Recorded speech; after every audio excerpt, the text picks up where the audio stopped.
All right, so we're talking about the various reactions to the Brown versus Board ruling, okay?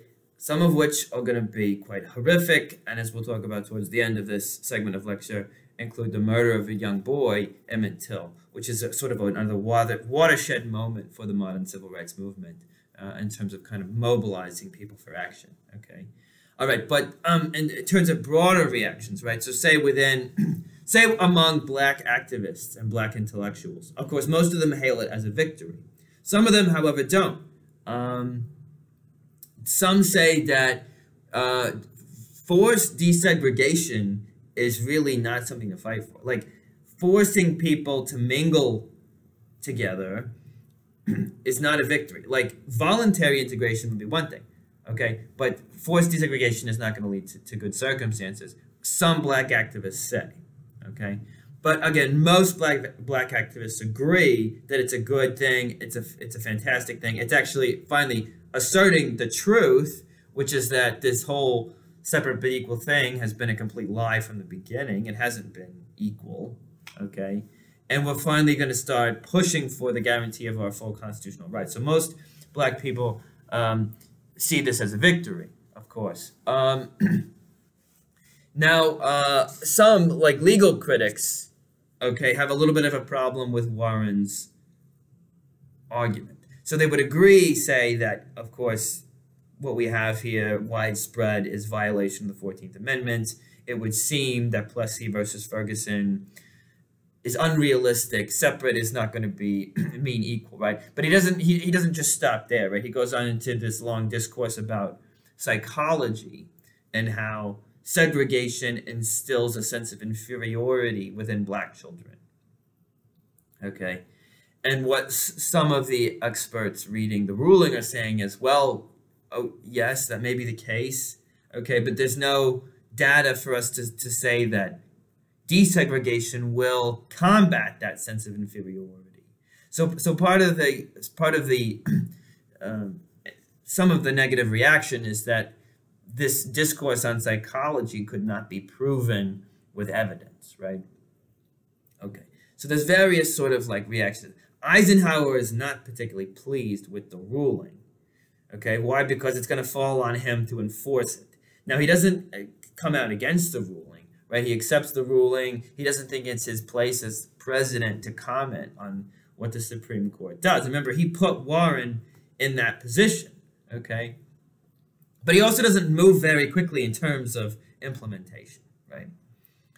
And so kind of drags his feet.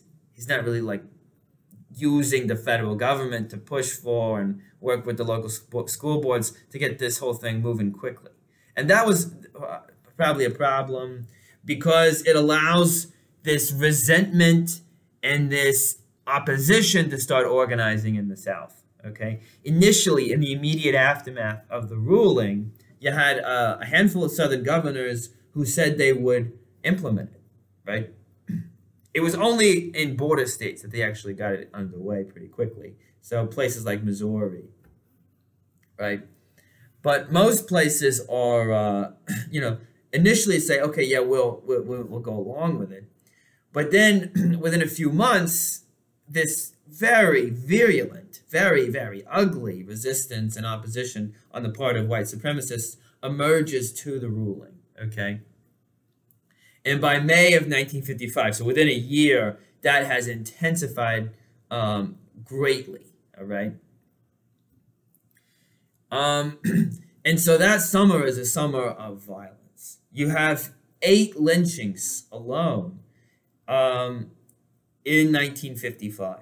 That's out of a total of 11 lynchings for the entire decade, okay? Horrible. But the most horrific, or the most sensationalized, I guess, they're all horrific. The most sensationalized of these murders, of these lynchings, was of Emmett Till, okay? He was 14 years old. He was from Chicago. He was visiting his uncle. His uncle Moses Wright was a sharecropper in Tallahatchie, Mississippi. And Emmett Till had gone down to see him in the summer, and it was August. Okay, so we're about a year and a few months after the ruling in Brown versus Board of Education. And Tallahatchie County, Mississippi is a place where black people are 2/3 of the population, but there were no black people on the voting rolls for Tallahatchie, Mississippi. So it's a place of pretty blatant white supremacist organization. Okay, so what had happened was Till went into a store, and he like whistled at a white woman.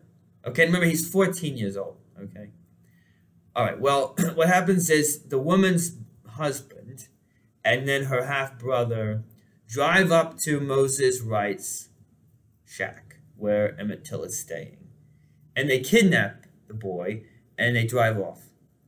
And then 3 days later, Emmett Till is found in the Tallahatchie River. Okay, he's been shot in the head, and he was tied onto a cotton gin fan, all right, and sunk down into the river. And his body is horribly mangled and disfigured, all right. His mother brings the body back to Chicago, and she has the body for people to pay their respects, but the body displayed on view for 4 days in Chicago. And thousands of people come by and pass by and pay their respects. And then the funeral is televised. And the whole thing is covered by the media, including pictures of the body. And the whole thing is horrifying and just so unsettling, and forcing for the first time middle-class white people to see the reality that black people face, okay? Especially, say, maybe middle-class white people in the North who really just don't get it, who just don't understand what had been happening at all, and are probably racist themselves, but just don't get it, the extent of what kind of danger there is for black people in the South, okay? But it really, it really starts to energize people to say, look, there's a huge problem here. There's a huge problem here. All right. Now, the funeral is one thing, and then there's the trial, right? So the husband of the woman who got whistled at, his name is Roy Bryant, and then his half-brother, John Milo. They are arrested and charged with murder in September of 1955. And that actually surprised a lot of people, because normally for these types of things, they wouldn't have even been arrested and charged, all right? But they are brought before an all-white jury, and the trial is a total joke, okay? And, of course, the courtroom is segregated between white people and black people. And the sheriff greets the black people in attendance, calls them the N-word, okay?